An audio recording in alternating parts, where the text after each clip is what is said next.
শিক্ষার্থী বন্ধুরা কেমন আছো তোমরা? অবশ্যই ভালো আছো। এই মহামারীর দিনে অনলাইনে ক্লাস করো।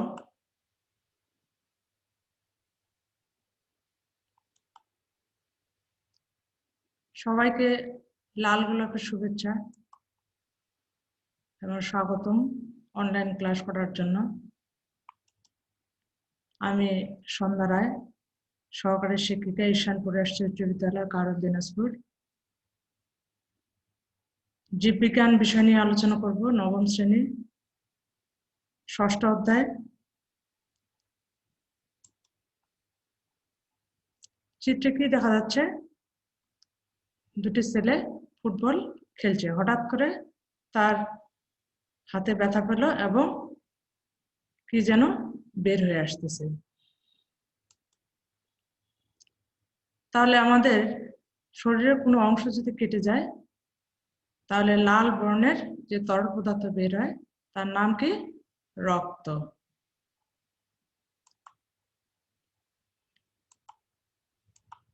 রক্ত কি? রক্ত একটি অস্বচ্ছ, মৃদু, ক্ষারীয় এবং লবণাক্ত তরল পদার্থ। রক্তের সংজ্ঞা হচ্ছে রক্ত একটি অস্বচ্ছ, মৃদু, ক্ষারীয় এবং লবণাক্ত তরল পদার্থ। রক্তের উপাদান দুইটি: রক্তরস, আরেকটি হচ্ছে রক্ত কণিকা।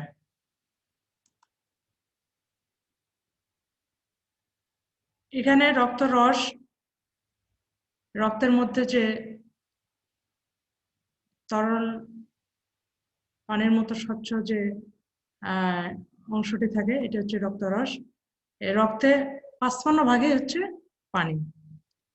আর রক্তরসের মধ্যে আবার ৯০% পানি আর 10% আছে জৈব যৌগ, যেমন প্রোটিন, গ্লুকোজ, চর্বি, লবণ, ভিটামিন ইত্যাদি।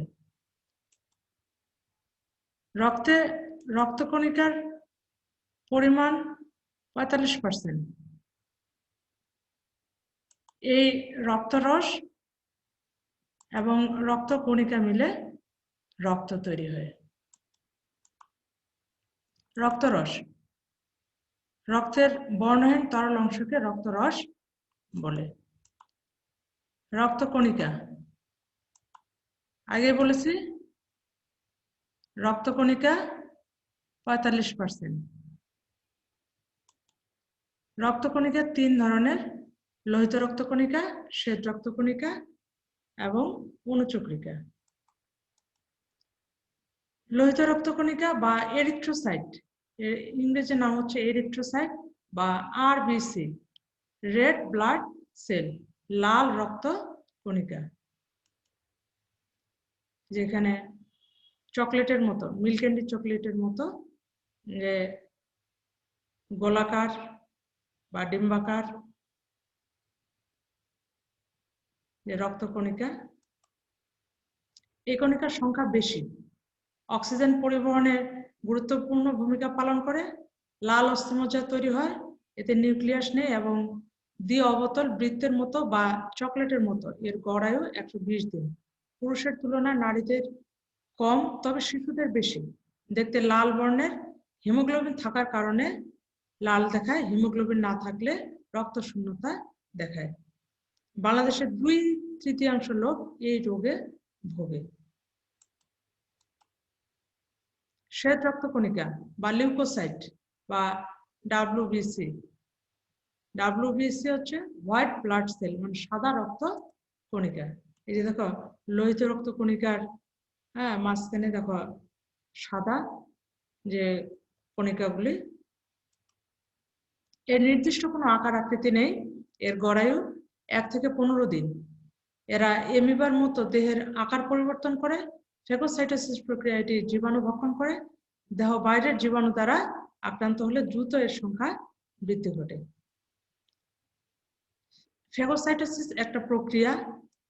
এই ফ্যাগোসাইটোসিস প্রক্রিয়ার মাধ্যমে এই শ্বেত রক্ত কণিকা জীবাণু ভক্ষণ করে, এমিবার মতো জীবাণু ভক্ষণ করে। যে এমিবার যেভাবে খাদ্য গ্রহণ করত, ঠিক শ্বেত রক্তকণিকাও এই এমিবার মতোই খাদ্য গ্রহণ করে বলে বা জীবাণু ভক্ষণ করে বলে একে ফেগোসাইটোসিস প্রক্রিয়া বলে।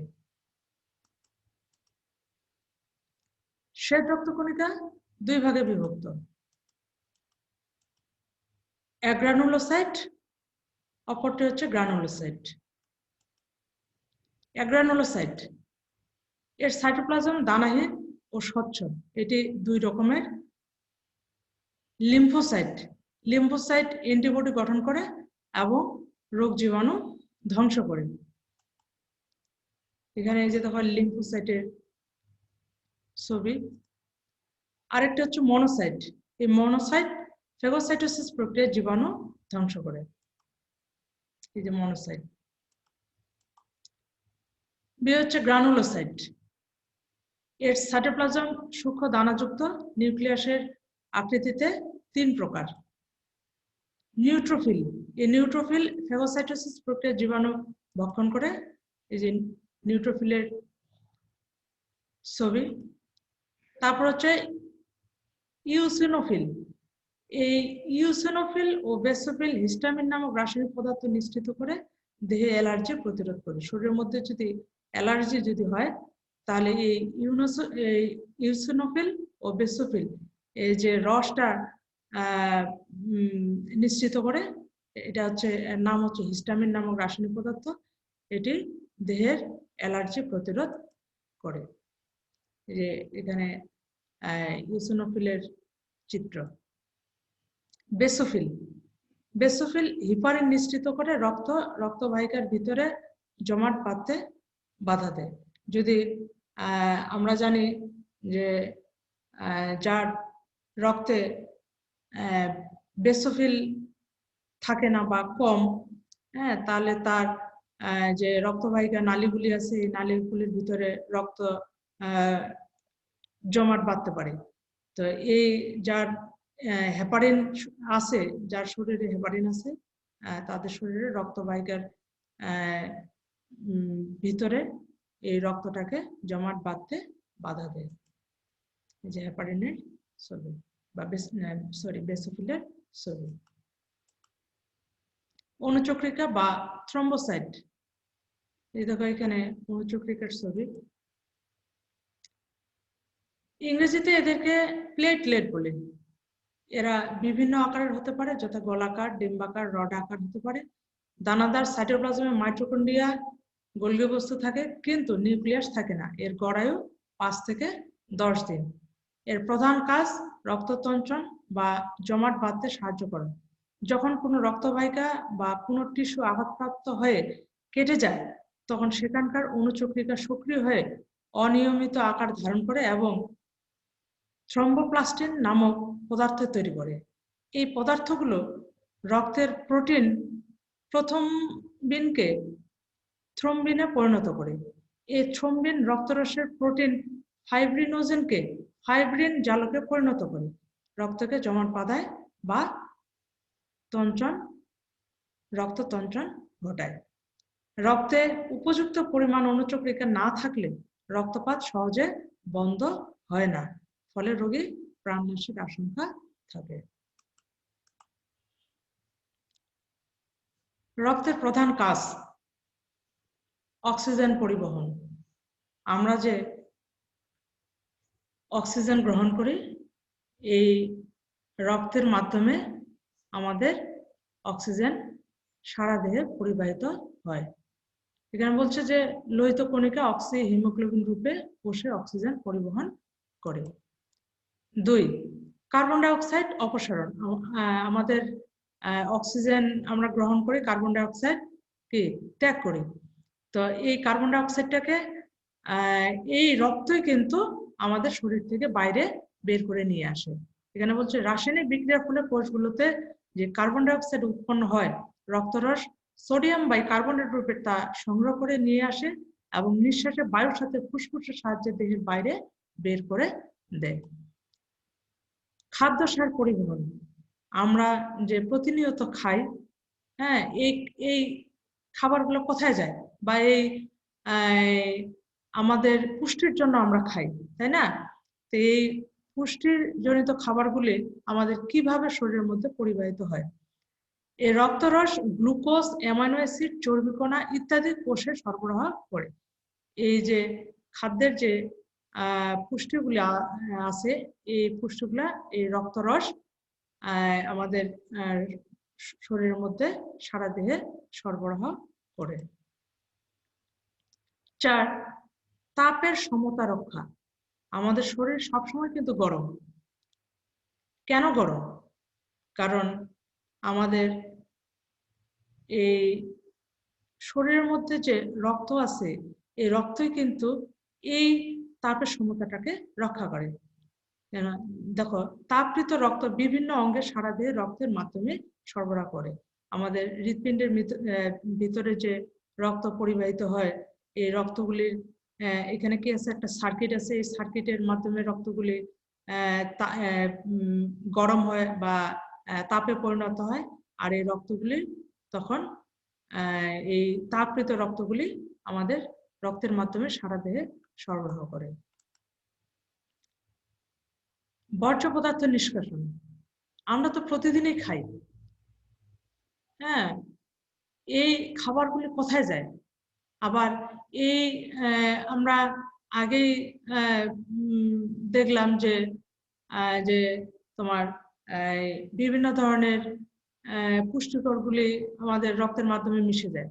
আবার এই বর্জ্য পদার্থগুলি কোথায় যাচ্ছে? তাহলে এই বর্জ্য পদার্থগুলি যেমন urea, uric acid, carbon dioxide, ক্ষতিকর বর্জ্য পদার্থ এই রক্তের মাধ্যমে আবার বাইরে নিষ্কাশিত হয়। হরমোন পরিবহন। হরমোন হচ্ছে একটি নালীবিহীন রস। এই হরমোন নালীবিহীন গ্রন্থিতে তৈরি হয় এবং এই রক্তের মাধ্যমে আমাদের সারা দেহে সঞ্চালিত হয় এবং সকল রকম জৈবিক কাজ নিয়ন্ত্রণ করে। জৈবিক কাজগুলি হচ্ছে যেমন আমাদের কোনো কিছুর চাহিদা,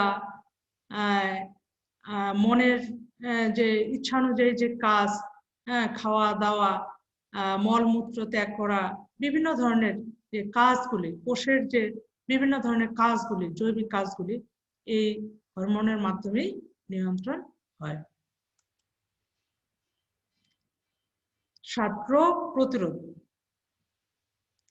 আমাদের শরীরের যদি কোনো জীবাণু যদি প্রবেশ করে, তাহলে আমরা আগেই দেখলাম যে শ্বেত রক্তকণিকা এই জীবাণু ভক্ষণ করে আমাদের শরীরের মধ্যে অ্যান্টিবডি তৈরি করে এবং রোগ প্রতিরোধ ক্ষমতা বৃদ্ধি করে। তো এই শ্বেত রক্তকণিকার মাধ্যমেই আমাদের এই রোগ প্রতিরোধ ক্ষমতা বৃদ্ধি পায়।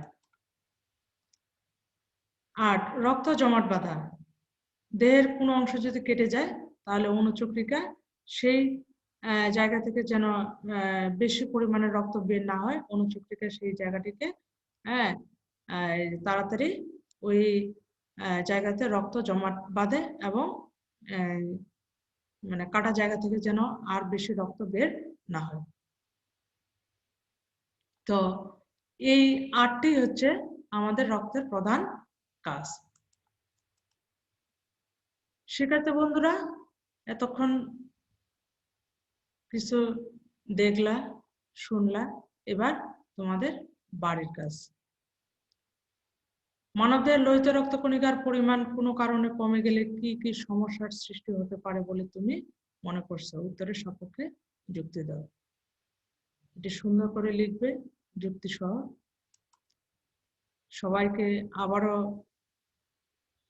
ধন্যবাদ। ভালো থাকো, সুস্থ থাকো।